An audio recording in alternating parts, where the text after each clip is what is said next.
All right, so admit this is the most sober everyone's going to be. So I am very blessed to have this first panel with you, Brett. No, Good to no see problem you. at all. This is Yeah. working, yeah? Yeah, Good. good. So let's dive right in. So Intel, very trusted brand. In the very beginning, you guys dominated the space. Didn't really have to do much other than protect. Mhm. And here we are now, crowded space. I told you I sat next to a guy and a competitor. I kind of shit on his brand a little bit, but you're welcome. But so touch on that. How do you shift the mindset of a company that's so trusted and has innovated for so long, and now all of a sudden we're in a crowded space? Yeah, no, I mean, I think, if everyone watches the news, Intel's had a very interesting last year, yeah?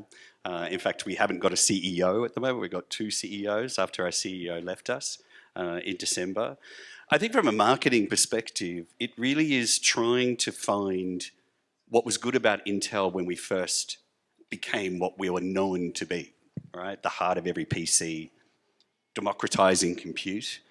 And really, I think what we'll be seeing in 2025 is that this big thing called AI, Intel's democratizing it. Right? It's not just the huge LLM sitting in these multi-million-dollar huge data centers. It's actually on your PC. And you can start getting access to the wonders of this new technology. But how do you project that with a brand that's down here? I mean, I'll be first to admit we were in the top 5 of Interbrand. We're now about to fall out of the top 50. Right? And when people go, the brand Intel is so strong, I go, for what reason? How do we inject ourselves back into a very, very different market and also a very, very different buying cycle? Yeah. But yeah, so it really is just challenging the way that we've been operating as a marketing team. And I think getting back, that's a very long-winded answer, so I apologize for that. Please. No, you have to have a great product. Right? In the 90s, we were very dominant. We were very frightened of the antitrust council. Why? Because we were seen to be a monopoly. We're no longer a monopoly. Yet we behave internally like we are. We're fearful of going out and saying what we need to say to challenge the marketplace and reinsert ourselves. So yeah, I really do feel we have to challenge ourselves internal, but also the market into what is AI, for example. But it's almost like a breath of fresh air, right? So now you're shifting that mindset. You start to become a little bit more hungry. When you and I prepped the other day, it's interesting now because it's not a product where you walk into a store and you say, I want Intel. Right. It's a part of the brand of another product that you're buying. Yeah. And not to dive straight into gaming and AI, but that was kind of where we went. You start to understand the niches and you start to understand spaces that are important. Right? So lag time in gaming is something that frustrates my little 12-year-old more than anything in the world, and millions of others that play games all day, right? Yeah. So the breath of fresh air where you get to stop, pivot, pause, and now you spark your team to say, okay, now we're going everywhere. Right. I mean, you're so right. What we have to find are those use cases or experiences that will really excite people and re-educate them as to what the heart of this device can do. And it's really hard with AI, right? We've enabled 500 applications, which are AI applications on a PC, but as a marketer, how do you market 500 applications? I mean, in the 90s, you just had to do a spreadsheet, a Word document, right, and a PowerPoint or a Harvard graphics as it was back then. The use cases were so small that it was very easy to project the value of why you needed to spend $10,000 on a PC to do word processing. Nowadays, it's so diffuse, and the audiences are not just single people with 3 needs. There are hundreds of needs of individuals. So that I find is actually the really hard thing. When we were talking, this is really cool one in China at the moment, where you play a game and there's an AI companion to train you while the game is playing, and it's only an AI device that can do it, right? What shortcuts can I take this to get to the next level while the game is playing at the same time? And of course, on a traditional PC, you could not do it because you'd be lowering the frame rate, all right? But we didn't produce that, the industry did. And so it's really looking to the industry as to what have you enabled on this that is a killer single use case to a particular segment that we can now go amplify. Yeah, and that's a difficult job. It's a difficult job to just keep a finger on the ecosystem pulse and your own roadmap. It's very easy when you own the roadmap, but when it comes to Intel, we don't own the whole experience. Yeah, and really trying to find these experiences now, because it's not just the CPU that drives it; it's the operating system. It could be Copilot Plus. It could be any one of these ISVs, and just packaging that up into your own marketing and losing your own ego. And that's a big challenge for Intel as well. We had a big ego, which is fine. It isn't helping us at the moment. So really sort of stepping it down, challenging the team that way too. And I think the other challenge, all of us that are here at CES, all of us that attend Ad Age and every advertising technology event, we, air quote, know what AI is. I would argue that we all don't, right? But to the average consumer, you also have okay, I want to buy this CPU because it's AI enabled. Right. So now you're having to educate consumers on what AI means, because I would argue that the bulk of people in the US look at AI as like, oh, the big scary, this is going to take jobs, or AI, this is going to replace people, et cetera, et cetera. So now you're having to educate on what AI means and the why behind it. So I'm going to give you my quick brief. So as a 122-year-old out-of-home company, we have 1,000 reps that service 500,000 local clients daily, right? So for our side of things, when we start to think about this, which, by the way, I've already spoken to our head of IT about this, so I'm plug in for you. But the big part for us is okay, what does AI mean? It means for our 1,000 reps, you can say, hey, I'm going to talk to a CPG client. Please put a case study together, put a PowerPoint together, put a pitch, and also make sure the tone is X, Y, and Z. So that makes sense to me from an innovation tech side of things, but it still doesn't resonate to 1,000 local reps that are like, hey, here's a computer that's AI enabled, go. Hence the problem. Right. Yeah? Let's solve it together. No, I mean, I think you're exactly right. And if you look at a lot of the AI use cases, it's Gen AI. So, knowledge aggregation, knowledge, summarization, very, very good at. But I was on the plane this morning and this guy was talking about, and this is the thing, do we know AI really to the level that we probably need to market it effectively? And he was talking about neurons and networks and all this sort of stuff. I went, oh gosh, okay. I need to go back to, learning this stuff at the deepest, at a much deeper level, to understand what could be possible with these things. And we've been, I think Intel, we really struggled in 2024 because the term AI PC was really sort of coined by us in October 2023. Right, here is the AI PC, but we didn't package up with it what it meant outside of the very silicon view, which is a CPU, NPU, GPU all on a single die. Intel loves talking about dies and silicon, okay? And our partners, the poor HPs, Dells, Acers, or Asus, or Samsung, I don't want to lead any of them out, there's a lot of them. Well, what does an AI PC do? We'll embed it in our marketing. And we didn't have an answer, right? So for me, it was sort of like a missed opportunity. And we even now have the thing where Apple is saying they have the best AI PC. So they've leapt onto that bandwagon and sort of sucking the oxygen out of the room that we should have been fanning a lot more effectively in 2024. So for us, it really is, to your point, what is that business use case for that industry? What is the end use case for the gamer in that segment? What is the use case for, a drug technician trying to find a better outcome at a much shorter time rate? We have those stories. We just haven't surfaced them that effectively, to be honest. Yeah, and not telling you how to do your job because you're way more qualified than me. Long-term experience. Well, I'm sort of saying that maybe I haven't been, right? Yeah. No, yeah. But no, I guess to my point is it's kind of fun because now you start to have all of these different audience segmentations or stories, right, of people that you can tell this story, whether it's a sales rep, whether it's someone that works in the medical field and the gaming side. So now you begin to tell stories about the why. And we as consumers, we gravitate pretty quickly towards our tribe. These people look like me, they act like me, they do things like me. Yep. So now you start to have that momentum of storytelling on why Intel X. Yep. Tell me that I'm wrong. No, I think you're exactly right. And I think one of our partners did it incredibly well, Lenovo, because they realized, again, it wasn't just releasing a ThinkPad that was faster, had a 24-hour battery life and amazing graphics, and you could play games and do your business work during the day. They knew they had to market a whole experience. Right, so they created a new brand within the Lenovo family called Aura. So all of that sort of brand science of leaping into the experience that it enabled versus the device itself was new for them, right? And I actually really enjoyed working, and the team certainly enjoyed working with them, because that, to your point, is where we needed to go. Particularly now, like a Gen Z, unlike me, my first experience in compute was a PC. Mobiles came later.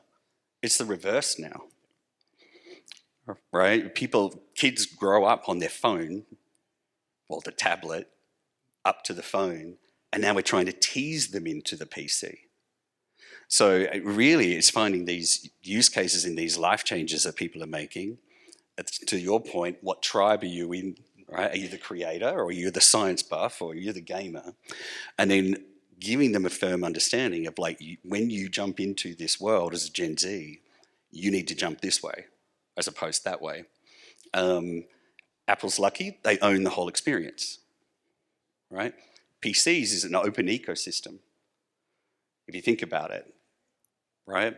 Samsung, fairly unique because they've got a phone and a PC and a tablet all, and they can create this seamless digital experience for the person.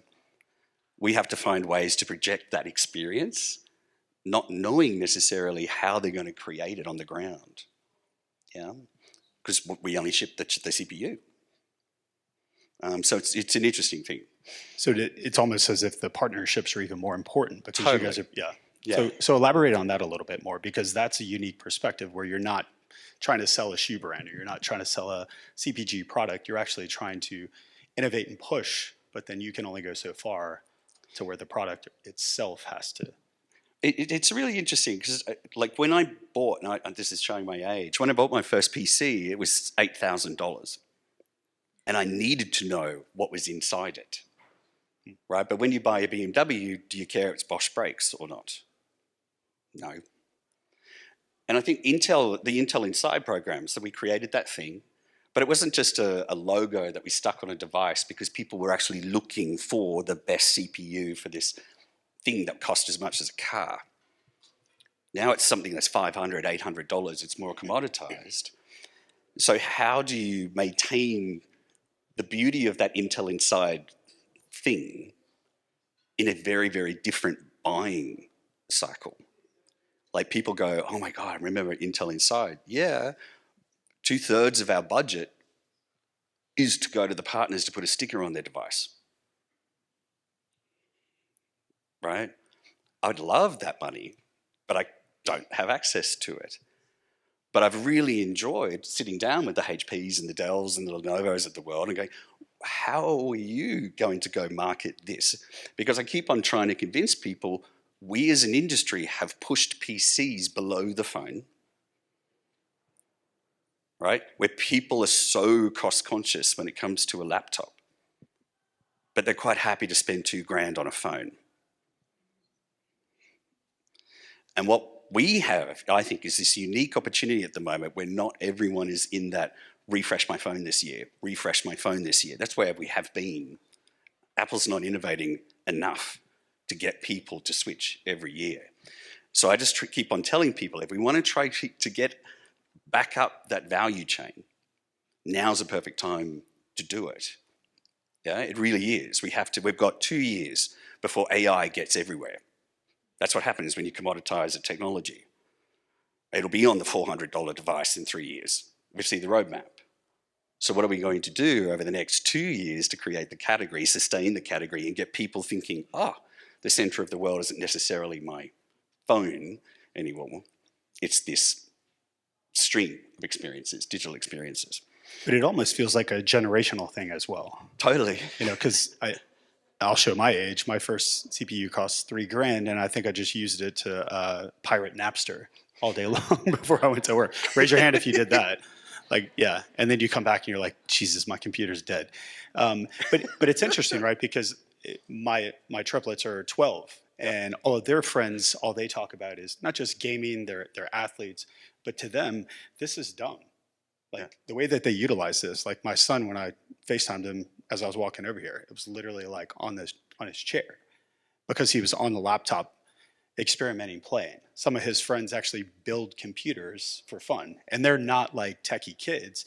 It's just like fun. It's like, let me help build this. So I almost feel like the shift is coming back towards this. Sorry if there's Apple and Samsung people. I know we walked through that hall on the way over here, but it's almost a shift back to like, I can do so much more here. So now the computing power, the device itself starts to become more important than here. No, look, you excite me in a way, to be honest. In that, but again, it's sort of like really behooves us as Intel and our partners to really closely look at who we're trying to market to and encourage back to this PC. I mean, Intel was always, and this is where I think we missed the boat. We're very public about this thing. A couple of big deals, like we said no to Apple to embed a chip into their first phone. Maybe that wasn't so Whoops. good. Right? But I just sort of feel then we tried to hold the industry to the PC when it was very quickly deviating into a mobile space. I just think we're on this cusp, like you said, of this technology shift where if we're not inserting ourselves with the right brand, with the right experiences, then we could miss a boat. You know? But it's exciting for that reason. You know? And then just making the right decisions, but with those partnerships to actually bring it to life. Because that's where 2/3 of the tonnage go, is through the partners. Yeah, and we just assume as consumers we evolved from the CPU to the phone, back to the iPad, and now we're in this awkward space. So I guess the question to you is how do you take not just early adopters, but future generations of like what else is out there? What's the next thing beyond something that you tangibly have to hold? And I'm not going like sci-fi, like in your eye type, hologram type stuff, but maybe that's where we head. But there's also the beauty of your product is it can be anywhere, everywhere on a platform. So do you tap early adopters? Do you tap innovation teams to kind of push that further? Yeah, we do. We do. I mean, we're very, we literally have like tens of thousands of engineers, and some of them are off on doing quantum computing, right? Trying to get qubits running at a room temperature as opposed to having to run at, almost absolute zero. That's fascinating stuff, but it's a good 5 years away till we see something semi-practical come out. So that extreme, yes. But also we sit with our hardware partners and start to design together an entire system, right? You want a longer battery life? Then we have to keep the CPU running below a 45 watt level, right? Your motherboard has to run at this level type of thing. And that's how we came out with what we call the Lunar Lake platform, which is Core Ultra, which is our chip that's inside of it, but it's the system around it. Right? And when you work with people like a Samsung who have amazing OLED screens, right, or with a Lenovo with their mobile devices and stuff, you can start to put these systems together to achieve, these, outcomes, an engineering outcome. But we work very, very closely with partners to do it. It's very much a co-engineering effort now. Like when we were doing laptops, right, when the laptop thing happened, Intel was actually making the laptop, right? We engineered the laptop and we allowed our partners to go ship that design because it was just so new to the industry. Whereas now, everyone has their engineering capacity and they can go design a great looking laptop that's under £1 and all that type of stuff. Not under £1, but very close to. But that's what Intel does really, really well. If it's a new idea, go form it and then scale it through the ecosystem. As opposed to us trying to own it, or that's really what is at the heart of our ethos, if you like. Invent, bring to the market, and then commoditize it, whether that's a data center, right? So you don't have to have a mainframe running everything. You can run a batch of Linux servers, right? That was one big generational shift. And now obviously with AI on the PC, because it doesn't have to all live in the cloud, running on these incredibly expensive and very hot, data centers running AI. You're kind of staying along the same vein. Your CEO made a, I'll paraphrase here in a bit, but America invented the microchip. As you enter the era of AI in America, I think a lot of people forget that aspect. So how do you continue to push innovators and thinkers in the country? And then on top of that, producing the product itself. You and I went deep into chip manufacturing and global conflict, and we don't have to go deep into that side of things. But the mindset always of technology, especially on the microchip side, being developed in the US, how do you bring that back? And what is Intel doing? And I know you maybe can't share too much, and I don't want to go. No, it's fine. I mean, a lot of stuff is fairly public, but you have to be in the silicon industry to see this sort of stuff. I mean, certainly from a governmental perspective, US government, they need the supply chain to be more resilient, right? If you think about it, the majority of those complex compute, Taiwan, TSMC, all in Taiwan. In fact, our own chips are made by TSMC. Apple phone chips made by TSMC. And so what they've been doing is helping Intel build fabs, or fabrication plants for this complex compute and bring it back into the US here. We pressed pause on a European extension, mainly because of market drivers. We wouldn't be able to fill the fab. In other words, we could create it, but no one's asking to produce things in there, so we've paused that effort. But the silicon industry needed a more distributed footprint just because of the geopolitical forces that are happening there. And so that's unfortunately, it's a very expensive exercise, right? So it's $100 billion to build this more resilient.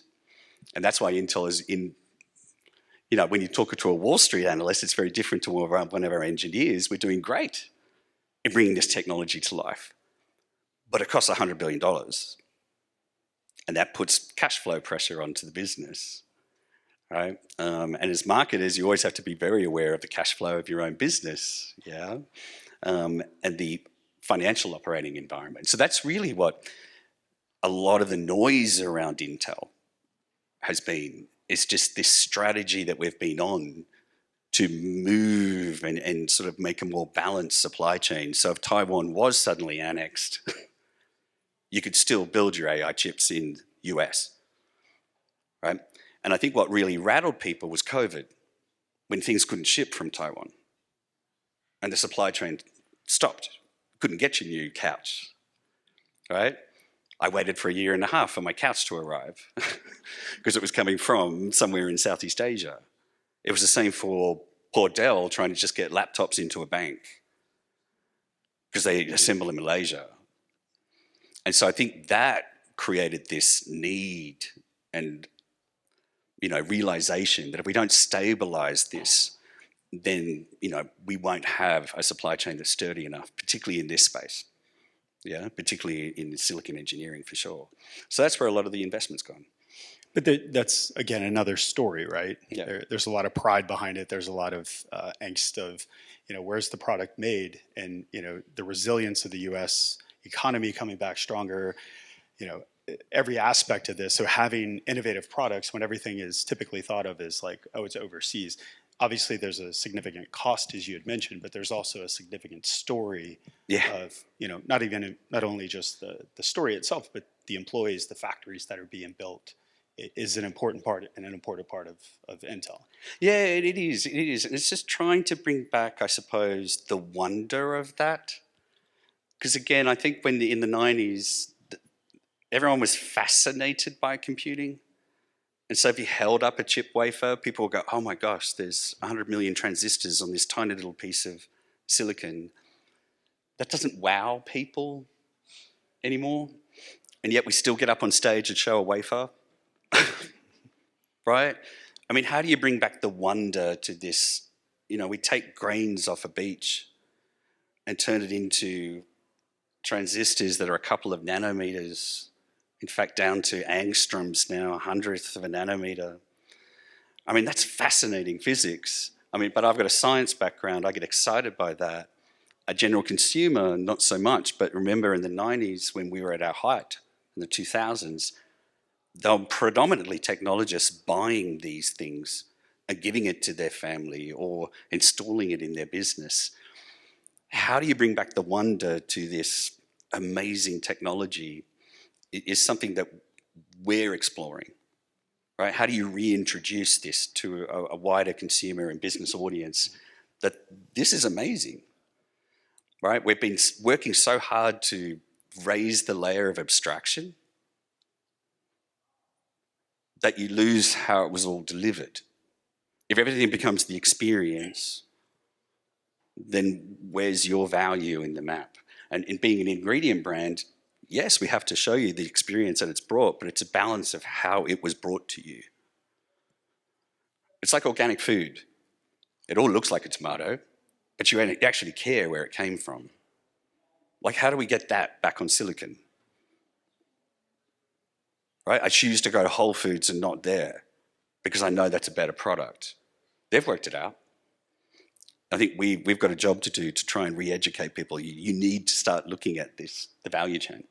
Yeah, I feel like that's literally what I was going to say. If people care where your craft beer comes from, I would think I would care. I'd care even more about where the processing chip came from. Totally. So as we kind of wrap up here, what is going to inspire you here at CES? The team. What are you guys looking forward to into the future? The other gentleman that I sat next to was from HP, and he was like, "I've been using the laptop that we're presenting a year prior." So what inspires you? What inspires Intel into the future, and kind of what are you guys excited about at CES? Yeah, I mean, I think a couple of things. One, this is my first CES, so it's totally freaked me out. I'm not kidding. I like arrive and I just go, so many steps in so little time. So I'm just excited to be here, right? Because you hear about it. Like, what a cool privilege to be in the heart of this event. So I just want to say thank you to everyone for allowing me to be here. I always look forward to seeing the future, right? I really, really do. And it's not just the products that are out this year, it's also seeing the vision behind the products that are 5 years out. And just seeing that unfold from whoever it is. I always love looking at the write-ups from this. That's generally been my window into CES. And you see these cool pieces of technology, maybe not by a company you've ever heard of before, bringing this brilliant new device. All right, just seeing the ingenuity, the engineering ingenuity into these things fascinates me. So, I'm really looking forward to just seeing what's out there, to be honest. Love it. Brent Innovators, thank you guys so much. Brett, thank you. Such a pleasure.